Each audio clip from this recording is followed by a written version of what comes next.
Dear comrades, this report, which is a video, so it's a visible report, will not be printed, also in our understanding how to save resources from the environment, but it will be available online on the PES webpage. So I also ask you not only to watch it again, but also to spread it around so that everybody can see also this report on the activities of the PES in the last years since the last Congress. And what we see is not only that there were statutory meetings, congresses and leaders meetings, also there were a lot of campaigns outside on the streets to convince people on the ideas which we have.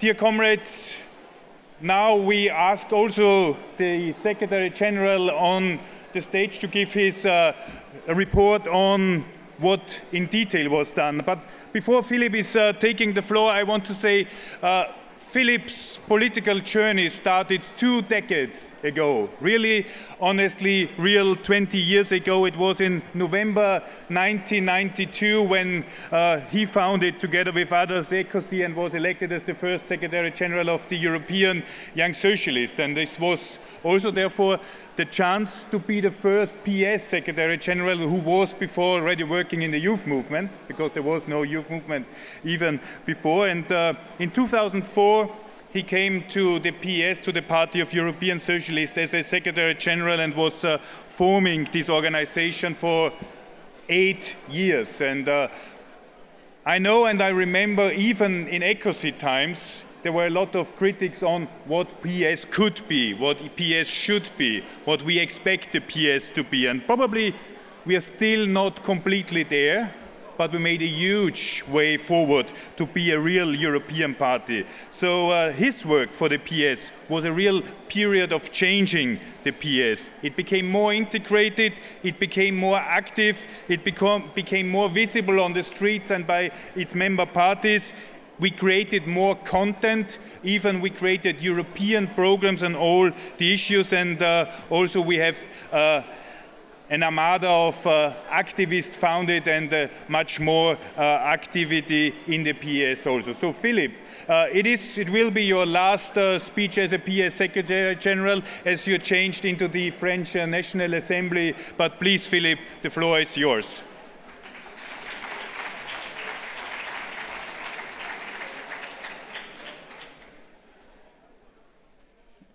Bien, chers amis, chers camarades, à mon tour de remercier les camarades belges pour leur accueil et leur hospitalité ici. Je dois aujourd'hui vous présenter le rapport d'activité du PSE pour les années 2009-2012, que le Congrès doit adopter. Vous l'avez reçu et la vidéo vient de l'illustrer, très bien d'ailleurs. Mais puisque je m'adresse ici aujourd'hui à vous, pour la dernière fois en tant que secrétaire général du PSE, j'espère que vous ne verrez pas d'objection à ce que je tire un bilan plus large de mes 8 années passées dans notre parti européen.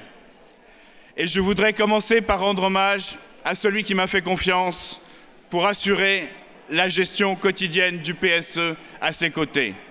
Et je parle là de Poul Nyrup Rasmussen.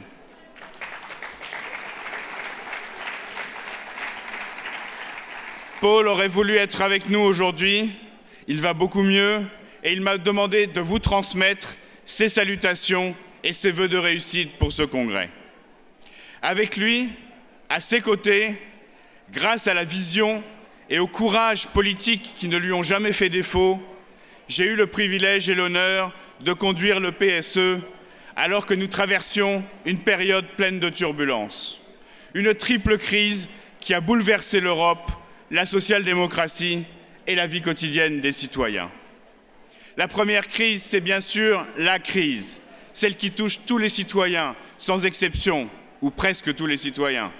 Je parle bien sûr de la crise financière, économique, sociale, qui a eu des conséquences désastreuses sur les citoyens.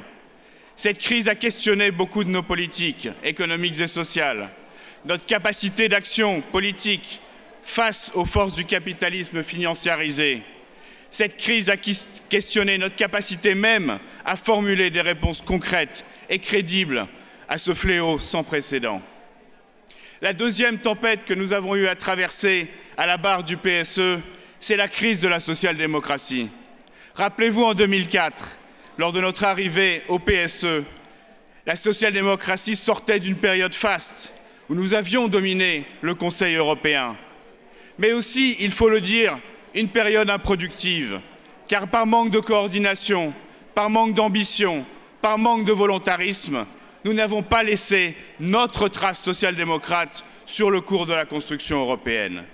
Nous avons été divisés par certains, par les sirènes, attirés par les sirènes de la troisième voie, pour d'autres par le refus d'innover. Et les citoyens nous ont sanctionnés. En 1998, nous étions dans 13 gouvernements sur 15 en Europe. 10 ans plus tard, dans 6 sur 27. Et ces défaites ont conduit à une remise en question profonde et plus gravement à une véritable crise identitaire de notre famille politique. Et le dernier orage, et non des moindres, fut celui qui a touché l'idée même de partager un destin commun au sein de l'Union européenne. Lorsque nous avions pris les rênes du PSE, nous avons dû affronter dès 2005 une colère du peuple et des refus de référendums négatifs en France, aux Pays-Bas, puis en Irlande. Nous avons dû répondre à la montée de l'euroscepticisme, au repli sur soi et à des nationalismes montants partout en Europe. Oui, pour tout vous dire, ces années 2004-2012 n'auront pas été de tout repos pour la social-démocratie européenne. Mais une conviction animait Paul et moi-même. Nous étions convaincus d'une chose, c'est que seule une réponse européenne pourrait nous faire sortir de ces trois crises. Et ensemble, dans la solidarité, dans la coopération, nous pouvions redonner du souffle à notre mouvement, de l'espoir aux citoyens et du sens au projet européen. Et c'est pourquoi nous avons œuvré sans relâche à développer et à renforcer le Parti socialiste européen. Quand je dis nous, bien sûr, je ne dis pas uniquement Paul ou Sergueï ou moi-même, mais je dis bien sûr tous les socialistes et tous les socialistes européens. Car si le PSE se transforme aujourd'hui, si le PSE devient un véritable acteur de la scène politique européenne et une réalité pour nombre de militants, c'est grâce à vous collectivement. Et c'est à vous que je veux adresser mes remerciements. And I would like to thank you all, and I'd like to start first and foremost by the PES staff. The fantastic staff, past and present. A staff which has enlarged much quicker than the European Union, because we started with a small team of 6 and now we are at 27, but this was in 8 years. A staff that is so dedicated to strengthening the party. It has been a real pleasure to work with you all. And I would like to thank also you, the member parties, the coordination team, the presidency members, and all the delegates to our congresses and councils for your involvement and your support. And thank the activists for your enthusiasm, always present, always active, always dedicated to strengthening the PES. And I'd like to also give special thanks to Sergei for his trust in this last year, to Zita, with whom it's always been a pleasure to campaign on all the women issues, to Rory, a trustworthy treasurer with whom we've been working extremely close together before 2004, during this period, and I hope also in the future. I'd like to also mention Martin Schulz, with whom we had, during these 8 years, a great cooperation, not always easy. It started between when you were president of the group and now president of the parliament. But Martin, you can always trust on me. And the groups in the European Parliament, and ECOSI and FEPS, and all those working in the European environment in the Social Democrats. Car oui, ensemble, chers amis, nous sommes en passe de construire un vrai Parti socialiste européen. Et je suis fier aujourd'hui que le PSE ressemble de plus en plus à un parti politique normal, répondant point par point à la définition d'un parti politique. C'est une organisation qui rassemble des citoyens autour d'objectifs communs dans le but d'exercer le pouvoir. Et en premier lieu, le PSE devient un véritable parti parce qu'il remplit une fonction programmatique. Il définit les orientations et les mesures que nous défendons collectivement au niveau européen.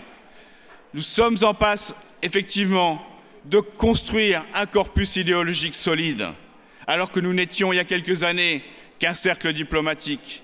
Nouvelle Europe sociale, le manifeste pour les élections européennes de 2009, le plan de sortie de crise, la déclaration de principe et l'année prochaine un programme fondamental et le manifeste pour les élections européennes de 2014, nous avons pu porter ensemble aussi un certain nombre de propositions qui voient aujourd'hui le jour au Conseil européen. Et je pense notamment à la taxe sur les transactions financières, au fonds de solidarité, aux eurobonds, qui sont tous des idées qui ont émergé dans le débat du Parti socialiste européen. Mais ces positions sont sans doute fragiles, chers amis. Sont-elles vraiment reprises aujourd'hui toutes dans le débat national? Nous devrons, dans l'avenir, nous donner tous les moyens, non seulement de déterminer des positions communes, mais de les appliquer nationalement. Le PSE devient également un véritable parti, car il remplit une fonction de structuration de l'opinion publique européenne et de polarisation du débat politique. Le PSE cherche toujours encore plus à créer des rapports de force au niveau européen et à avoir une réelle capacité d'influence. Et cela a en effet toujours été ma conviction. Il faut politiser l'Europe. L'Union européenne est un terrain d'affrontement politique, comme le sont les niveaux national, local ou régional. Et il faut donner aux citoyens une offre claire. Et c'est pourquoi nous avons renforcé la coopération entre nos premiers ministres, entre nos ministres, afin qu'ils formulent des propositions communes au Conseil européen. Et c'est pourquoi aussi nous avons fait le choix d'incarner notre plateforme politique commune par un candidat de tous les socialistes et progressistes à la présidence de la Commission européenne. Et nous aurons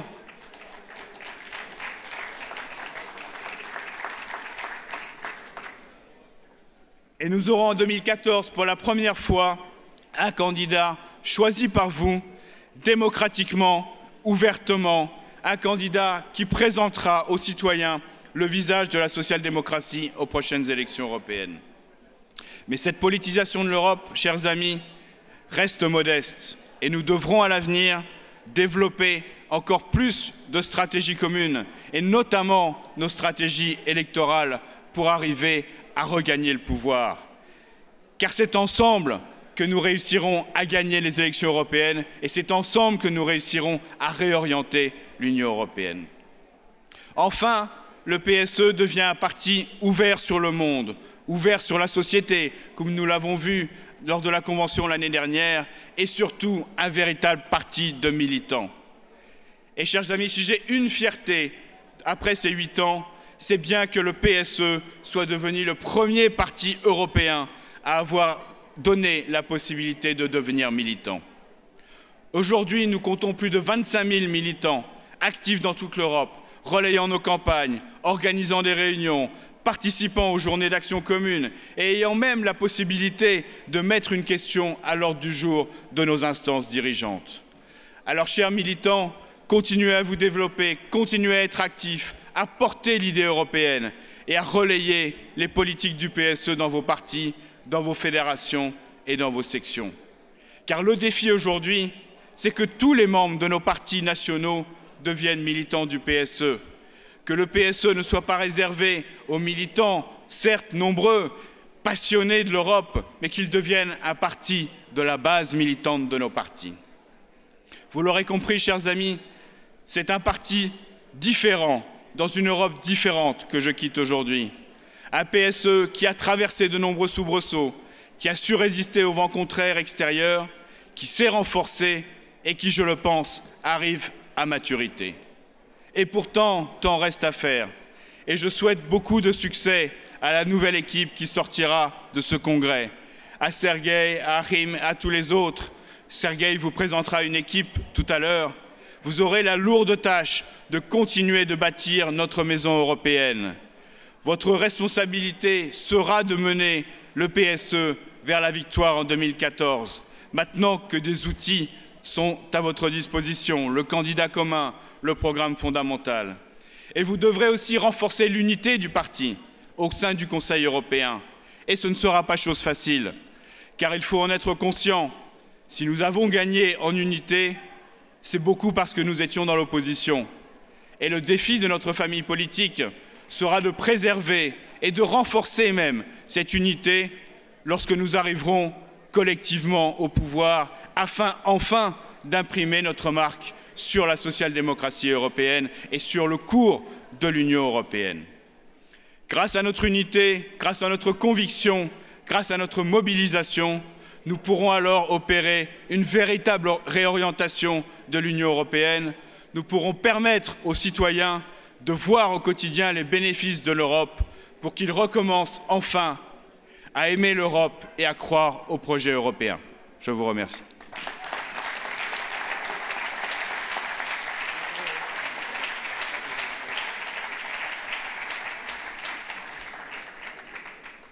Delegates and comrades, I want you to join with me in expressing by a loud round of applause your appreciation for the work that Philippe has done, not just over the last year, but since the PES was established as a party independent of the European Parliamentary Group, sat out in its own accommodation, having to establish offices, having to hire staff, having to do all of that. Philip, you are the foundation Secretary General of the real party, the European Socialists, and we will forever be in your debt, and on that account I want to make a presentation to you.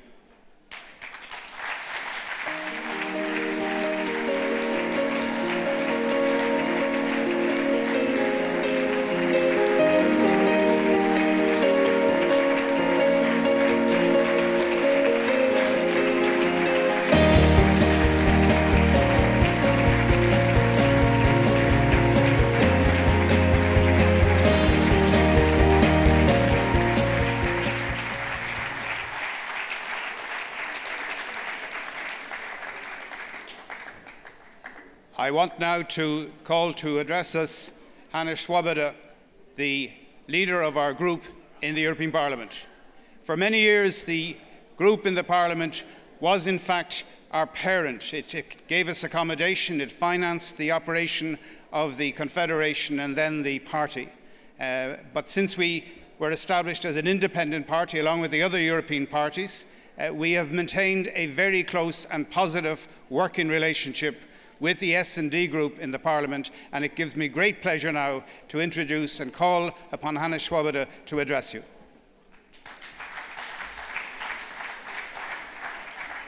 Thank you, Rory, for these kind words. And colleagues and comrades, may I say a word to Philip. We said goodbye to Philip, but we say also welcome to Philip as one of the prominent French parliamentarians in the Bureau of the European Committee. And this is also the beginning of my remarks. We can be only successful if we work closely together, also with the national parliaments, with the regional parliaments and regional institutions. Europe is not Brussels. Europe is not only the European Parliament. It's very important, but Europe has to work only and can only work if we work closely together. And to the successes of the group, you have the report.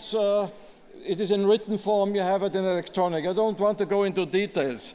But of course, one of our biggest successes has been the election of a socialist president of the parliament. It has been mentioned several times, Martin will address here, but this was a success because for the first time we have a strong socialist president, and not only conservatives like Barroso and Van Rompuy and however they're called. This makes a difference, and this is about Europe and about the socialists in Europe. We have to make a difference. We can do it, so we have to do it. And with Martin Schulz on the top of the parliament, it's one of the possibilities we have to fully use. Colleagues, in a recent edition of Foreign Affairs, it was written on the front page, the question, is Europe kaput? No, Europe is not kaput. Also, there are many people who want to make it kaput, like the extremists, especially on the right side. But Europe is in a deep crisis, in an economic crisis, in a social crisis, in a political crisis. And us in the European Parliament, the socialists, have to fight against these crises and have to show the alternatives. Let me deal first with the economic crisis. Already has been mentioned, the unemployment, unacceptable high. I didn't even know when Elio Di Rupo said that there's 30% in Brussels here. This is impossible to accept. We cannot accept this kind of unemployment and therefore have to fight against it. Do you know that public investment, for example, in Europe was going down all the last years? In the United States it's rising, in Brazil it's rising, in China it's rising, in Japan it's rising. Only us, because of that austerity policy, we're going down with the investment, we're going down with creating new jobs. We can create new jobs. Don't believe in this story. Many conservatives say, well, to create jobs, it's only the private industry. But even the private industry would need public investment to be effective. Therefore, I think we have to fight against this kind of deep recession which is created by the austerity policy. If only our right-wing neoliberal politicians would read the media correctly. There are two medias who are the favorite medias of neoliberals, Financial Times and The Economist. But if they would read it correctly, they could even read how wrong austerity policy is. Because it was recently The Economist who was writing quite clearly, if you cut the salaries, if you cut the pensions, and there are no jobs, you won't get more jobs. If you cut the salaries and cut the pensions and there are no jobs to do, then you just cut internal demand for new products, for new growth, for new income, for new taxes, and it leads to recession. That is what we see today. And therefore, again, my appeal would be to the neoliberal groups and to the politicians, from Merkel to many others, think about what you do. You are not only destroying the economy, you are destroying the social fabric of our societies. You are destroying the political climate of democracy in our societies, and we have to fight against that. And therefore our group, our Socialist and Democrat group in European Parliament, is fighting day by day for an alternative economy. Fighting, as Elio Di Rupo said, also to limit the power of the financial market. Do you know that there was a recent study who showed quite clearly the stronger the financial market, the stronger the growth of financial market, less growth for the economy. Because many of these ingenious people have been drawn into the financial market business, not creating new jobs, but creating new wealth for very few people. And you can see, if you look at the income distribution and the distribution of wealth, the gap is growing. As already said, and also as our old new president said, the unequal distribution of wealth and income is not acceptable. The richer get rich and the poor get poor. When we said it, some people said it 10 years ago, even I said, well, that's a bit of a slogan. But look to the reality, look to the figures, look to the statistics every day published. It is unfortunately true. And therefore we need alternatives. And again, as also Elio Di Rupo said, it's not that we are against fiscal discipline or fiscal responsibility. We are fiscal responsible, much more than often the conservatives have with the fiscal responsibility. But we need time for the reforms. We need really structural reforms. Just cutting wages, cutting pensions, cutting minimum wage is not what we can, how we can deliver a reform process. So we need more time in the countries like Portugal, like Greece and Spain, in combination with reform, to have more investment, to create jobs, to reduce unemployment. That is what we have to do. Secondly, let me deal briefly with the social crisis. For us in the European Parliament, the social crisis is very going deep to our heart. And therefore, on behalf of my political group, I proposed in the speech answering Mr. Barroso, we need also a social pact. Colleagues, why is it acceptable for us to have a relatively strict fiscal pact? Then we got only because we socialists, with François Hollande on the top, fought for a pact for growth, we got a growth pact. Not yet working enough. Not yet working enough, but it starts to work. And we don't have a social pact because the neoliberals, these kind of people who ruin Europe, they are against, of course, the social pact, because they would know a social pact would give them social obligation. A social pact would give them the obligation to fight against unemployment, especially the youth unemployment. And I'm very happy that the Irish government wants to make the youth guarantee as one of their main aims for the incoming presidency. It's also about public services. Colleagues, since years we fight against this ideology. Private is good, public is bad. No, since years we say also public services are necessary, from social housing to the health services. Together we have been fighting enormously against the permanent privatization ideology coming from the Commission and from some members of the Council. We have to continue to fight. We have not to give in, because it is important to have also public services delivering goods for the citizens. Secondly, social rights. Colleagues, in many countries where the Troika are functioning, they want to destroy social rights, basic social rights. We are fighting for the right of the trade unions. We are fighting for the right of the workers. And here come people from the Troika, with the Commission included, who say, well, social rights are not so important. The right of the trade union is not so important. Colleagues, this is not acceptable. We stand hand by hand and hand with the trade unions to defend the social rights of the people, to defend the labor rights. This is our purpose, and we will not give in. Another element of the social pact, equal pay for equal work. Colleagues, and I know how CETA is fighting and many of our colleagues are fighting, is it not detestable that still today women get an 18% less pay for the same work? We cannot speak about socialism and equality if we accept that. So let's together fight that for equal pay for equal work. This is also one of our main aims. It's also about restructuring of industry. We see it in Belgium, we see it in France, in many situations, if it's the car industry or the metal industry, ArcelorMittal or other industries. More and more they just want to shut down. They will shut down their factories without thinking what to do instead, how we can give labor the jobs. Therefore we fight together, we have the rapporteur from our side, to fight for a social responsible restructuring.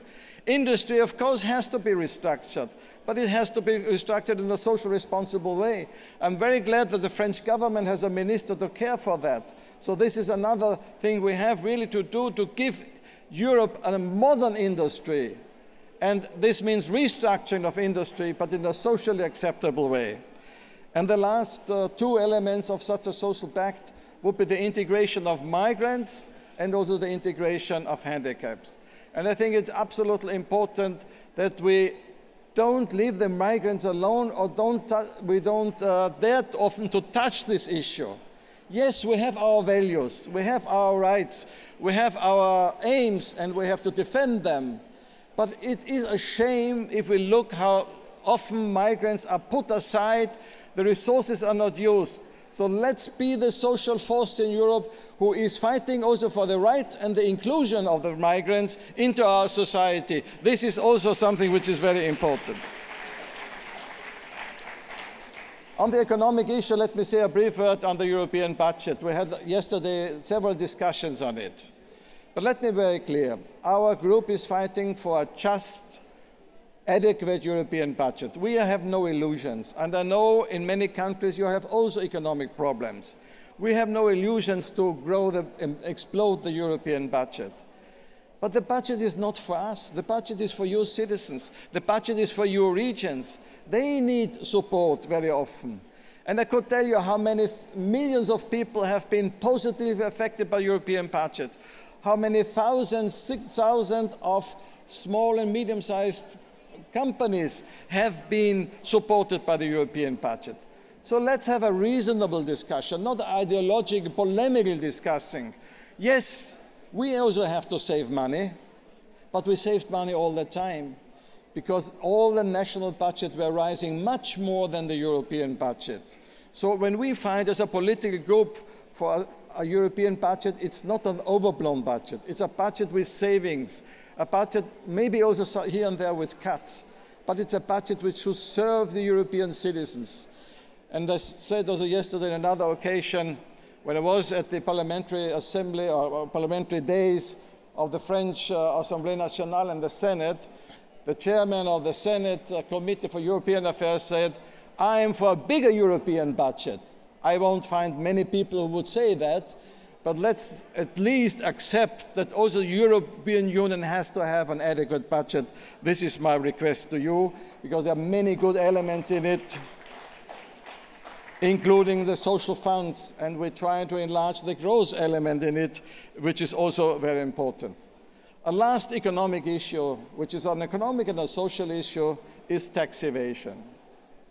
Colleagues, do you know that €1 trillion per year is not going to the tax authorities, but is going to tax havens and is lost by tax exemption?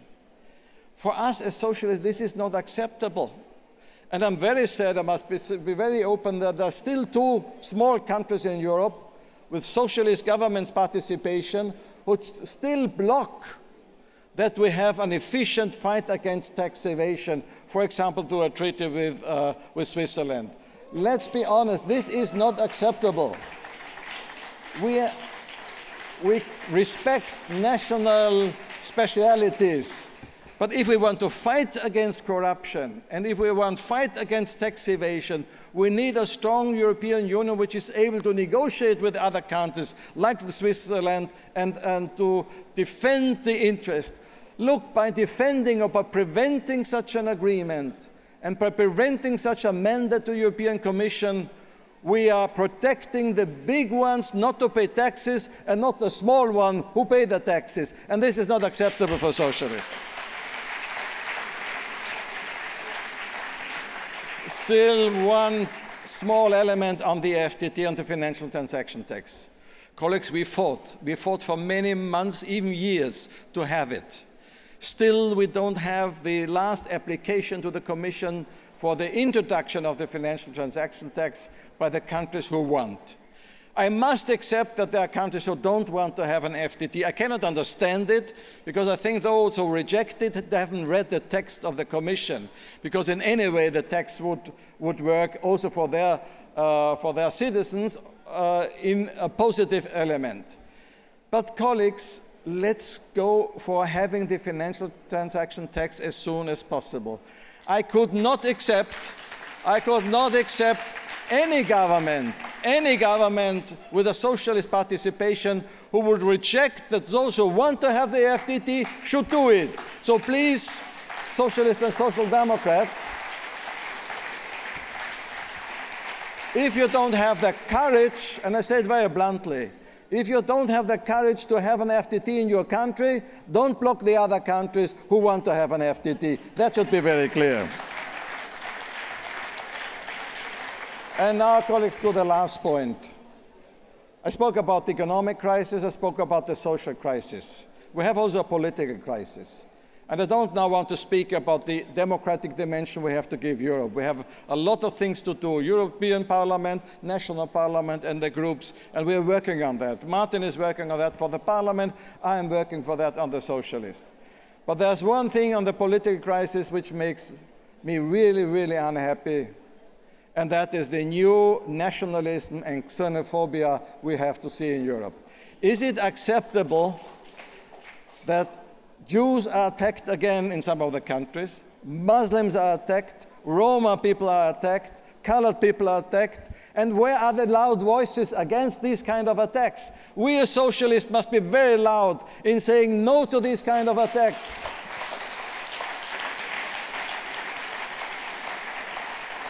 These policies and the tolerance against intolerance, the tolerance against racism, the tolerance against xenophobia is something which leads to societies we had already in the past, we won't never have again.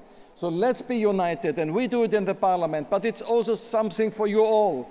Let's be united in a strong fight against racism and xenophobia. Let's say no to the extremists on the right hand. Let's have the courage. Sometimes I am afraid we don't have enough courage, we are not loud enough.